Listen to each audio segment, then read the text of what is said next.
ദൈവനാമത്തിന് മഹത്വം ഉണ്ടാകുമാറാകട്ടെ. ഇന്ന് വരരൂപാൻ ദൈവം തന്ന ഉപകാരങ്ങളെ ഓർത്ത് സ്തോത്രം ചെയ്യാം. ഞാൻ കുര്യൻ എം ചാക്കോ. ഭവന സന്ദർശന വേളയിൽ ചിലരുമായി സംസാരിച്ച സമയത്ത് അവർ പറഞ്ഞത് ബൈബിൾ പഴഞ്ചൻ പുസ്തകമാണ്, അതിൻ്റെ കാലം കഴിഞ്ഞു, അതിൽ ചരിത്രപരമായ പല കാര്യങ്ങളും പറഞ്ഞിട്ടുണ്ട് എന്നുള്ളത് ശരി. ഇന്ന് അത് വായിച്ചതുകൊണ്ട് എന്താ ഒരു പ്രയോജനം? ഈ പഴഞ്ചൻ പുസ്തകത്തെ കൂടാതെ മനുഷ്യവർഗത്തിന് മുമ്പോട്ട് പോകാൻ കഴിയും. ഈ പഴഞ്ചൻ പുസ്തകം കൊണ്ട് ഇവിടെ ആർക്കും ഒരു പ്രയോജനവുമില്ല. പഴഞ്ചൻ എന്ന പ്രയോഗം ആവർത്തിച്ചപ്പോൾ 100ന്റെ ബൾബ് പ്രകാശിക്കും പോലെ ഒരു അനുഭവം ഉണ്ടായി. വേണ്ടത് തക്ക സമയത്ത് പരിശുദ്ധാത്മാവ് ഓർമ്മപ്പെടുത്തും എന്ന വാക്യവും ഓർമ്മ വന്നു. അല്പം നർമ്മം കലർത്തി ചെറുചിരിയോടെ ഞാൻ ചോദിച്ചു, ശാസ്ത്രം എന്ന് പറഞ്ഞു തുടങ്ങുന്നതിന് മുമ്പ് എഴുതാൻ അക്ഷരങ്ങളൊന്നുമില്ലാതിരുന്ന കാലത്ത് എന്നോ ഒരിക്കൽ ഉണ്ടായതല്ലേ സൂര്യൻ? ആ പഴഞ്ചൻ സൂര്യനിൽ നിന്നുള്ള പഴഞ്ചൻ പ്രകാശമല്ലേ ദിനേന ശരീരത്തിൽ കൊള്ളുന്നത്? അതുകൊണ്ട് ഗുണമാണോ ദോഷമാണോ? നിങ്ങൾ ചവിട്ടി നിൽക്കുന്ന ഈ ഭൂമി എത്ര നൂറ്റാണ്ട് പഴക്കമുള്ളതാ? ആ പഴഞ്ചൻ മണ്ണിൽ നിന്ന് ഉള്ള വിളവുകളല്ലേ ദിനേന ഭക്ഷിക്കുന്നത്? എത്ര ആയിരം വർഷം പഴക്കമുള്ള വായുവാണ് ദിനേന മൂക്കിലൂടെ വലിച്ച് അകത്തേക്ക് വിടുന്നത്. വായുവിൻ്റെ പഴക്കത്തിന് ദുർഗന്ധം സഹിക്കാനാവാതെ മൂക്ക് അടച്ചു കളയരുത് കേട്ടോ. കൂടുതലൊന്നും കേൾക്കാൻ നിൽക്കാതെ സുഹൃത്തുക്കൾ ടാറ്റ പറഞ്ഞു. പഴമയെക്കുറിച്ച് പറഞ്ഞതുകൊണ്ട് ചില കാര്യങ്ങൾ കൂടി പറയേണ്ടതുണ്ട്. ശാസ്ത്ര പുരോഗതിയിൽ അഭിമാനം കൊള്ളുന്നവരാണല്ലോ നാം. ശാസ്ത്രജ്ഞന്മാരിൽ നല്ല ശതമാനം പേരും ദൈവാശ്രയബോധമുള്ളവരായിരുന്നു എന്നുള്ളത് സന്തോഷത്തോടെ ഓർക്കാൻ കഴിയുന്ന കാര്യമാണ്. എണ്ണപ്പെട്ട കണ്ടുപിടുത്തങ്ങളെല്ലാം പഴയ തലമുറയിൽപ്പെട്ടവരാണ് കണ്ടുപിടിച്ചിട്ടുള്ളത് എന്ന് വ്യക്തവുമാണ്. മന്നവേന്ദ്ര വിളങ്ങുന്നു നിൻമുഖം ചന്ദ്രനെ പോലെ എന്ന് പാടിപ്പുകഴ്ത്തി കവികൾ പണക്കിഴികൾ അടിച്ചു മാറ്റിയപ്പോൾ ചിലർ കഴിഞ്ഞ നൂറ്റാണ്ടിൽ ചന്ദ്രനിൽ കാലുകുത്തി നിന്നിട്ട് പറഞ്ഞു, ഇത് സ്വയം പ്രകാശമില്ലാത്തതും കല്ലും മണ്ണും കുഴിയും കുന്നും ഉള്ളതുമായ ഒരു ഗ്രഹമാണ്. സൂര്യപ്രകാശത്തെ ആശ്രയിച്ച് മാത്രം പ്രകാശിക്കുന്ന ഒരു ഉപഗ്രഹം മാത്രം. അവിടെ കാലൂന്നി നിന്ന ആദ്യസഞ്ചാരികൾ പഴമക്കാരാ. പിന്നീടുള്ളവർ ആ അടിസ്ഥാനത്തിൽ നിന്നതിനു ശേഷമുള്ളവർ മാത്രം. ആധുനികതയെക്കുറിച്ച് പറയുമ്പോൾ ദിനേന കണ്ടുവരുന്ന പലതും ഉണ്ട്. ഒരു കാലത്ത് കറിയായും വറുത്തതും മാത്രം ഉപയോഗിച്ചിരുന്ന കോഴി ഇന്ന് മരണാനന്തര ബഹുമതി അധികം പ്രാപിച്ച് എണ്ണിത്തിട്ടപ്പെടുത്തുവാൻ കഴിയാത്ത അത്ര പേരുകളിൽ അറിയപ്പെടുന്നു. Chicken tikka, chicken breast, chicken എന്തൊക്കെയോ പേരുകൾ. ഒരു കാലത്ത് ചുട്ടുകളഞ്ഞതും കുഴിച്ചിട്ടുന്നതുമായ മൃഗങ്ങളുടെ കുടൽ, അതിനോട് ബന്ധപ്പെട്ട ആന്തര അവയവങ്ങൾ ഇന്ന് ഒന്നാം തരമായി. റോഡ് സൈഡിലൊക്കെ ബോർഡ് വച്ച് പരസ്യം ചെയ്ത് നാലാളെ ആകർഷിക്കത്തക്ക മാന്യത അവയ്ക്ക് വന്നു എന്നത് അത്ഭുതം തന്നെ.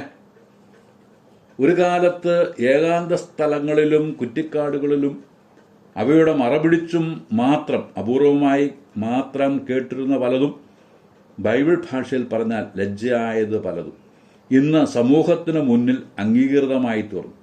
പലതിനും ലൈസൻസുമായി, ചിലതൊക്കെ തൊഴിലവസരങ്ങളുമായി മാറിക്കഴിഞ്ഞു. എന്തൊരു പുരോഗതി! ആരോഗ്യ പരിപാലന രംഗത്തും പുരോഗതി വന്നു. ജിംനേഷ്യങ്ങൾ കൊണ്ട് നാട് നിറഞ്ഞു. വീട്ടിൽ ഒരു പണിയും ചെയ്യാതെ യന്ത്രങ്ങളെയും വേലക്കാരെയും കാര്യങ്ങൾ ഏൽപ്പിക്കുകയോ ഫാസ്റ്റ് ഫുഡുകളിൽ ആശ്രയിക്കുകയോ ചെയ്തതിനു ശേഷം ടിവിയുടെയും കമ്പ്യൂട്ടറിൻ്റെയും മുമ്പിലിരുന്ന സമയം കളഞ്ഞ് ബാക്കി സമയം ഫോണിലും തോണ്ടി പാതിര കഴിഞ്ഞൊന്ന് ഉറങ്ങി. അലാറം കേട്ട് ചാടി എണീറ്റ് ജിമ്മിലും പോയി ശരീരം വിയർപ്പിച്ചു. വീട്ടിലെത്തി കുളിച്ച് വൃത്തിയായി ഓഫീസിലെത്തി. ഒരു ഉണർവും ഉന്മേഷവും ഇല്ലാതെ ജോലി കഴിഞ്ഞ് വീട്ടിലെത്തി ഇന്നലകൾ ആവർത്തിക്കുന്നു. ആരോഗ്യവും പണവും നഷ്ടപ്പെടുന്നു. ഇത് പുരോഗതിയോ അധോഗതിയോ? വേദപുസ്തകത്തിലുള്ളത് എല്ലാം മനസ്സിലാക്കിയവരാണ് തങ്ങൾ എന്ന നിലയിലാണ് വേറൊരു കൂട്ടർ. അവരാണ് ആ പുസ്തകത്തിൻ്റെ ആധികാരിക വക്താക്കൾ എന്ന നിലയിലാണ് അവരുടെ സംസാരം. എന്നാൽ ബൈബിളിൽ ഉള്ളത് ദൈവത്തിൻ്റെ വചനമാണ്. ദൈവത്തിന് മാത്രമേ അതിൻ്റെ മേൽ ആധികാരികതയുള്ളൂ. ദൈവത്തിൻ്റെ ആത്മാവ് വചനം പ്രകാശിതമാക്കി തന്നാൽ മാത്രമേ അതിൻ്റെ ആഴത്തിലുള്ളത് നമുക്ക് ഗ്രഹിക്കാൻ കഴിയൂ. കൊരിന്ത്യർക്ക് എഴുതിയ 1-ാം ലേഖനം 2-ാം അധ്യായത്തിൻ്റെ 10-ാം വാക്യത്തിൽ അത് വായിക്കുന്നുമുണ്ട്. ഉപരിപ്ലവമായ പലതും വായിച്ച് അതിനെ പർവ്വതീകരിച്ച് പ്രസംഗിക്കുവാൻ വാചാലതയുള്ളവർ പലരുമുണ്ട്. 80കളിൽ ശക്തിപ്പെട്ടു വന്ന വിമോചന ദൈവശാസ്ത്രക്കാർ അവരിൽപ്പെട്ടവരാണ്. എന്തൊക്കെയോ ആയിത്തീരുമെന്ന് അവർ വിചാരിച്ചു, പക്ഷെ ഒന്നും ആയില്ല. അങ്ങനെ എണ്ണി എണ്ണി പറയുവാൻ പലതുണ്ടെങ്കിലും തുനിയുന്നില്ല.